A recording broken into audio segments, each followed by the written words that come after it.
In the name of Allah, the most beneficent, the most merciful. I'm born and raised in Jersey City. My parents are from Colombia and from Italy.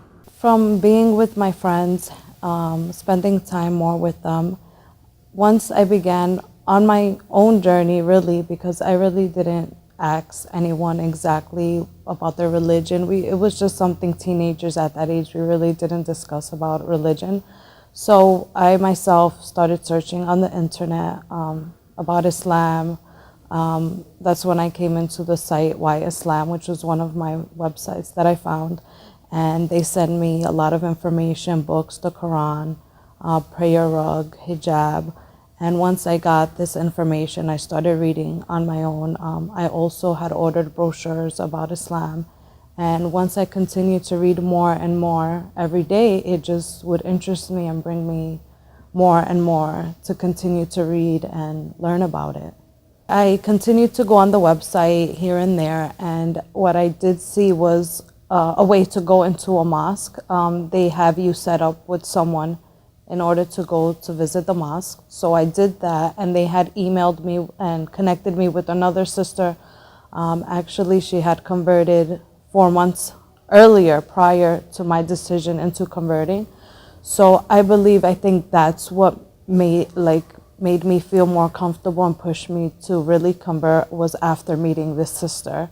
Once I did meet with her one day, through the internet, we connected, we called each other, and we set up a date to go to the mosque. And after we did go to the mosque, she did take me before to Islamic store, bought hijab, showed me how to wear hijab. And she made me feel very comfortable because she was African American, had converted 4 months prior, pretty much was going through the same process and questions that I felt that would push me away from Islam and why I should convert. So every question I had, she answered, and she was going through the same experience as I would after I converted. That day that I did go with her to the mosque, she asked me if I wanted to take my shahada in the mosque.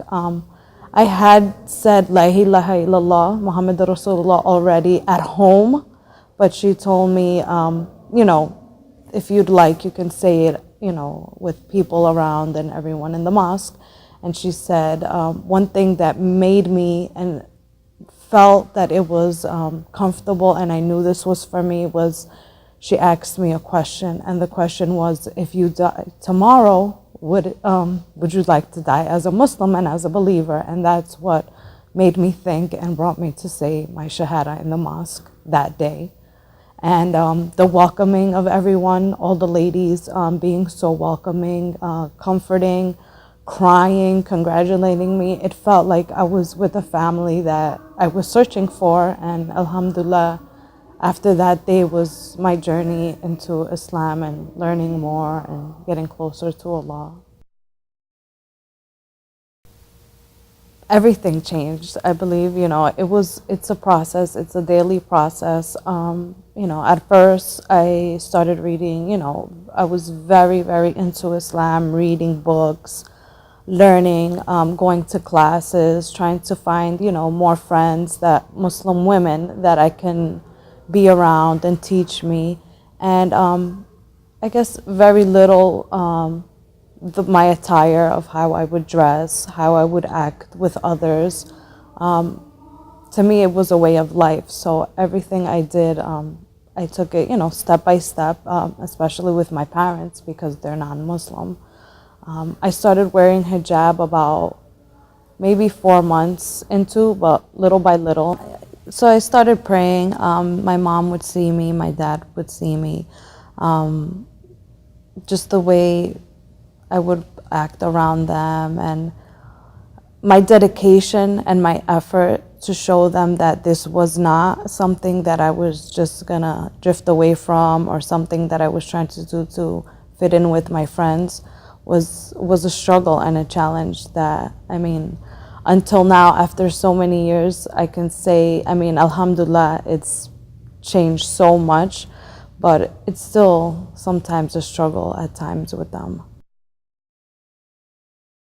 Very happy and very into it. I wanted to do everything at the same time, which at that moment, you feel so good and you want to give dawah and tell everybody about Islam and, let everyone know about this religion and how beautiful it is.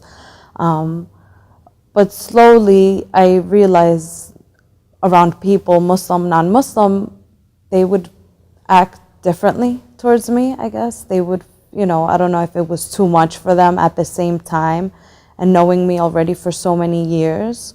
So little by little, I just, learned to slow down, take things step by step and do the most important things, which were prayer, read Quran, learn Arabic. I did go and learn Arabic in school, Arabic 1, Arabic 2.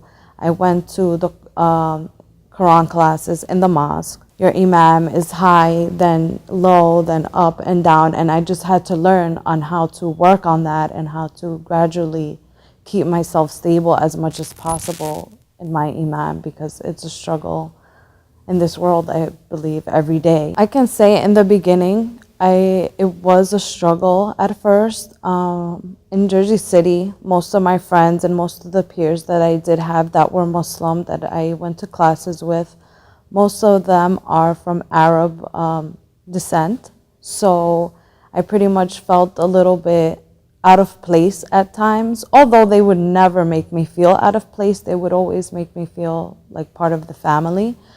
But it just felt, because I was, the only one that was American born or Hispanic, Italian background, just trying to fit in. And with my family telling me, you're not Spanish anymore, you took your race out of you, not understanding. So it kind of put me in the middle, like, am I trying to fit in? Is this just not for me? Is this just for Arabs?